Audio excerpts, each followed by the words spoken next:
জীবন থেকে পালিয়ে আর কত দূর যাওয়া যায়? একটু সামনে গেলে রেল স্টেশন, তারপর রেলগাড়ি, এরপর ছিক শব্দে যত দূর যাবেন, স্মৃতির আলপথে হেঁটে হেঁটে ঠিক তত দূর ফিরে আসবেন। জানি আমার কথাগুলো বিশ্বাস হবে না আপনার। শত চিঠি ডাকবক্সে রাখার পরও যার বিশ্বাসের জবাব আসে না, সে কি করে বিশ্বাস করবে এমন একটা শূন্য জীবনে? আপনাকে বরং আনন্দের কথা বলি। আনন্দ মানে হাসি খুশি থাকার আনন্দ নয়, আমার বন্ধু আনন্দ চাকরি হারিয়ে ছাদের সিলিংয়ে ঝুলে গিয়েছিল।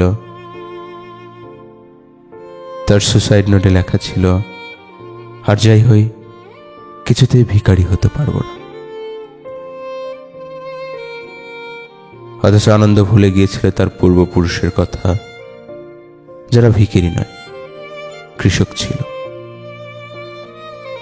আর কিছু না হোক, আনন্দ কেবল কৃষক হয়ে বাঁচতে পারত। ওর লাশটা নামানোর পর সিলিংয়ে শক্ত করে বাঁধা দড়িটা টেনে দেখেছি। মরবার আগে ওইটুকু শক্তি ওর হাতে ছিল। অথচ দেখুন, জীবন থেকে পালাবার নাম করে আনন্দ কি অদ্ভুত এক মিথ্যে লিখে গেল টুকরো কাগজটায়। তাই আবারও বলছি, বিষাক্ত অতীতের দোহাই দিয়ে দয়া করে এভাবে পালাবার ভান করবেন না। পেছন ফিরে একবার ভালো করে তাকিয়ে দেখুন, বেঁচে থাকবার মতো শক্তি এই অতীতেই লুকানো আছে।